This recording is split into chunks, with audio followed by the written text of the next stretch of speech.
Welcome to the House of David, Life Everlasting, a PBS television series that will chronicle the life and times of the House of David. We are so happy that you're with us, but before we move on, we have to tell you about our underwriters. Those are the folks that helped us bring you this presentation. Telling incredible stories and keeping the past alive, Moondog Productions is proud to bring you the great history of the House of David in Southwest Michigan. Find out more about Moondog Productions by going online to moondogpro.net. The House of David Museum is proud to tell the stories of Southwest Michigan's rich history. Located in St. Joseph, Michigan, the House of David Museum has a wide array of memorabilia for your viewing pleasure. To schedule a tour, call 269-325-0039. Post-production facilities provided by True Blue Farms in Grand Junction, Michigan. True Blue Farms has been contributing to the overall health and wellness to people all over the world for over 100 years with blueberries. Find out more at truebluefarms.com. Telling Southwest Michigan's history through radio and podcast. Rob Bird's Moondog Show and the House of David podcast are happy to be a part of telling this great story. Find Rob Bird's Moondog Show or the House of David podcast at podbean.com. Thanks again for staying with us. I'm your host, Rob Bird. On this episode of House of David, Life Everlasting, we're going to be talking about some of the most famous players that played baseball for the House of David. These players have left a lasting legacy on the House of David and baseball itself. This piece of the House of David, Life Everlasting film will dig into those players. After that, my good friend and co-host Chris Siriano will come to the studio, as well as Phil S. Dixon, who will join us by phone to talk a little bit more about it. We'll see you shortly when we come back to the studio on House of David, Life Everlasting. When I was interviewing George Henderson, he had to be into his 70s, probably about like me. And his face would glow when he's telling me about traveling and what they did in this city and that city and, you know, who he could hit against. He claimed he hit well against Satchel Paige because Satchel Paige was a fastball pitcher and he was a fastball hitter. But, you know, I'm just sitting there in awe, and he says, "Come here, I'm gonna show you a little bit of this pepper game." He says, "Did you bring a baseball?" I said, "No, I didn't. I didn't bring a glove either." He said, "Well, let me show you. Listen." So we went to the refrigerator. He gets out, it was grapefruit. And he rolls this grapefruit from one hand down one arm behind his head and caught it in his other hand, left hand, from right to left hand. Wow, at your age, and I didn't say that. Could you do anything? He says, "Look, I used to be able to put that ball in a mitt and roll the mitt down and catch it in my glove hand." I believe him. He was a great guy, George Anderson. He just couldn't let it go either. He was the last manager of the City of David team. And I guess we could say he went to the bloody end, you know. He claims he was the guy that got him started playing basketball because he sure didn't want to work on a farm after the baseball season. So let's play basketball. His wife was in charge of taking the photos and the film footage for both teams, baseball teams and basketball teams. And he also collected the uniforms at the end of every year and stored them. And he actually left Mary's City of David and had a little house on Milton Street in Benton Harbor later in life after his playing times. And he married his wife, and his wife was a House of David Colony lady as well. I met them at his latter years. He was in a hospital bed in the house, and he told me that he had collected all the years of basketball uniforms, baseball uniforms. He had thousands and thousands of photos, boxes and boxes of film footage of both teams all those years. And they would go to Florida in the winter. And he got a call one year that his garage got hit by lightning and it burned down, and that was where all that stuff was stored. So a massive amount of history was totally erased on that day. that, the baseball uniforms and basketball uniforms almost don't exist today, literally, and that's probably why. But he was a phenomenal baseball player, a huge part of the Pepper game. And there's even baseball cards that were made about him and Talley and Lloyd Gallagher. Tom Dewhurst, Hallmar Brewing Company out of Detroit, made baseball cards about all those guys later on.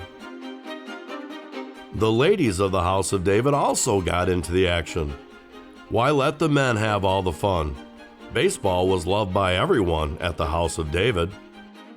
Well, they played other ladies' teams. They always thought that because of their long hair, that a lot of their professional ball players would slip in and be playing with the ladies, but I don't think that ever happened. They wouldn't do that. That was always kind of a controversy, whether they would slip somebody in there that was one of the regular ball player. When you think of women in baseball, there's a few names, I think 3 names that really stand out for me. It's going to be Jackie Mitchell, Babe Ditcherson, and Toni Stone. Toni Stone was exclusively Negro Leagues. Babe Ditcherson, exclusively House of David. Jackie Mitchell, I think she even got into a little minor league baseball, but she certainly pitched for the House of David. These are marquee names, and they're marquee attractions to get people in the ballpark. And so those are my top 3, and I think every young lady should know about those 3 ladies. Jackie Mitchell is in baseball history as being the only person to strike out Lou Gehrig and Babe Ruth in the same game. What was an exhibition game? And I don't know what she had on the ball, but I tell you what, they carried that promotion that she struck out Babe Ruth and Lou Gehrig. She probably died with that reputation, because there were a lot of big league pitchers who couldn't say they struck out Babe Ruth and Lou Gehrig in succession in a major league game. And because of the fact that those 2 were the biggest names in baseball, and because she was a female, they tried to blackball her from baseball. So everything that was in history at that time referring to her was burned, was torn up, destroyed. And so they tried to get rid of her records. It's proven that now, all these years later, 90 years later, that it really happened, and they took her out. They wanted her out of Major League Baseball completely. So the House of David hired her, and she was a superstar baseball player. We have a ton of photos and information about her at the museum. There's been books written about her. There's been a series on Fox TV written about her that we shared a lot of photos with that helped make that come together. But she's quite a piece of history in American baseball. Ditcherson was probably one of your finest female athletes of her era, no doubt about it. She never went to college, yet she ran in the Olympics. So somebody knew that she had speed. She played professional basketball. But then she started messing around with baseball, and they found out that she could throw pretty good for a girl. As a matter of fact, they said Burley Grimes, who saw her toss the spitball, said her spitball was better than his, and he was one of the last players who could legally throw the spitball in the major leagues. So Babe was a legitimate athlete. In addition to that, she became a professional golfer. And you can still find Wilson golf clubs with her signature model. And today, because of that, she's in the Golf Hall of Fame. And but she joined the House of David. She would come out and she would play maybe 1 or 2 innings. She did the same thing Grover Cleveland did. But many people had never seen a lady playing with the guys. And of course, she would come out and she would pitch, and she was quite the draw. Of course, like Grover Cleveland, he never had to grow a beard. Matter of fact, they paid him not to grow a beard. So he got extra $1 a day because he didn't have to shave, or he did shave. And so, but when Ditcherson came to the team, it was a funny thing. Fans would come up and they would joke with her and say, "Where's your beard? Why don't you have a beard?" And so she just got tired of it. And so one person asked her, "Where's your whiskers?" She said, "I'm sitting on them." In the early 1930s, I can't remember what year she won the Olympic gold medal, but she was an Olympic track star and Olympic gold medal golfer and world championship golfer, but she loved baseball.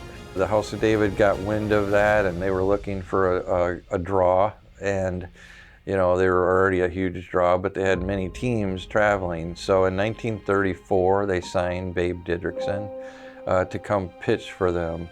And there's some pretty awesome photos of her standing with Tom Dewhurst and Bob Dewhurst and Dave Harrison. So obviously she played with the original House of David team versus Mary's team. And she was a phenom pitcher. She went down striking out a whole lot of talented players in the 1934-35 season that she played with the House of David. Arguably one of the best pitchers in baseball, Grover Cleveland Alexander spent many years after retirement showing the world he still had what it took to be competitive. Even after a successful career in Major League Baseball, his competitive fire could not be extinguished. Come on, get that ball around. All after home.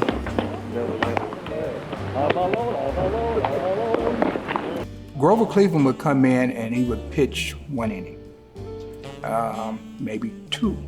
On a really good night, he might pitch 3 innings, and he was done for the night because he might have to pitch tomorrow.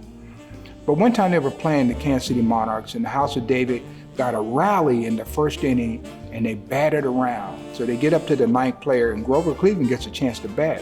Well, he comes to bat, and Andy Cooper, who's in the Hall of Fame, by the way, plunks him with the baseball, hits him. Grover Cleveland, it must have hurt. He was not happy.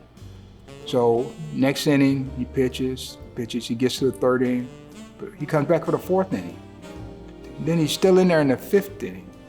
And then he's still in the 6th inning. So the guy who told me the story, Dorsey Motor, said he called time, and he went up, he said, you're gonna pitch the whole game tonight? He said, I'm not leaving that game till I hit that inward back. And that was Grover Cleveland Alexander. Alec, how do you like it here with the House of David Baseball Club? I've liked it fine down here this spring, Dave. I've had a nice spring, good training, taking the baths and the water. Really, I believe that I got in shape quicker than I have for a number of years. Do you think this water in this bath has any effect on your hair, make it grow longer or thinner, or come out easier, or anything like that? Yes, it's very good. Well, I don't have to be bothered with long hair unless I want to, so if we get where there's no barbers and run out of Gillette, so I may have a beard one of these days, too. The very end of his career after Grover Cleveland in 1935 was his last year with the House of David. And he loved baseball. He was still super athletic, but he was drinking too much. He went on, the only way he could keep himself fed and alive was he took on a job working as a sideshow in a circus, telling his story about baseball, which is a sad ending to the greatest pitcher that ever walked the earth. Baseball is life. And no one lived up to that saying like Lloyd Gallagher. It didn't matter if it was a sanctioned game, catch in the park, or a game on TV.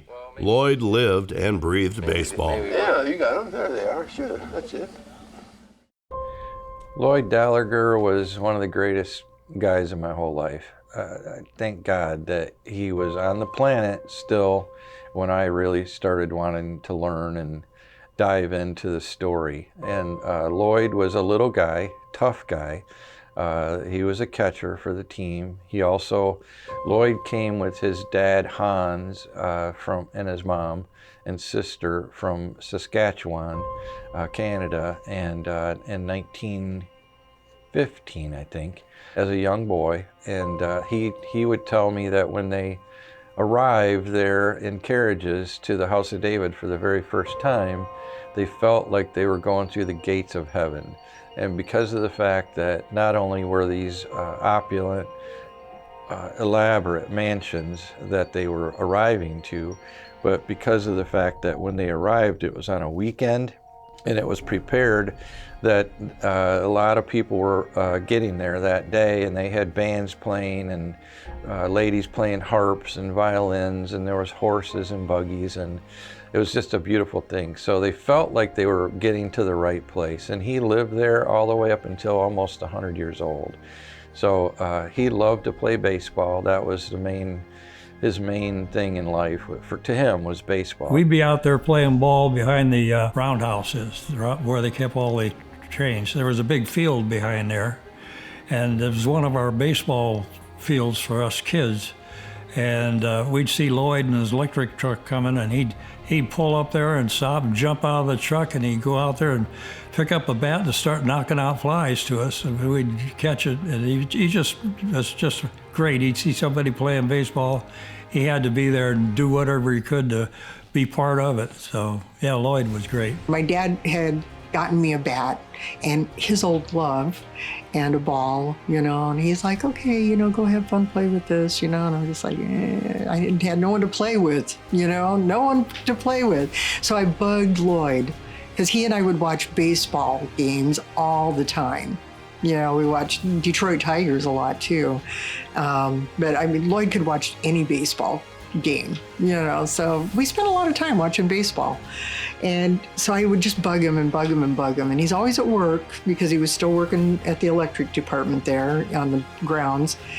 And finally he's like, okay, we'll go out and I'll show you how to play baseball. Because I knew how to play baseball, but I didn't have form, and I didn't have, all these little tricks and things that, boys naturally know, but the girls aren't necessarily taught them. And so he took me out back, and there was a big lawn behind Bethlehem, big green lawn. And he's telling me how to hold my bat, and he's telling me how to stand, and he's, telling me what to do when I hit the ball, and all these kinds of things. And he just started pitching to me, and we were out there all afternoon, and we're just, he's throwing the ball to me and I'm hitting him, and, and it was so cool because, I actually didn't know at the time how much I knew Lloyd was a baseball fan, but I really didn't know at the time how much baseball he played.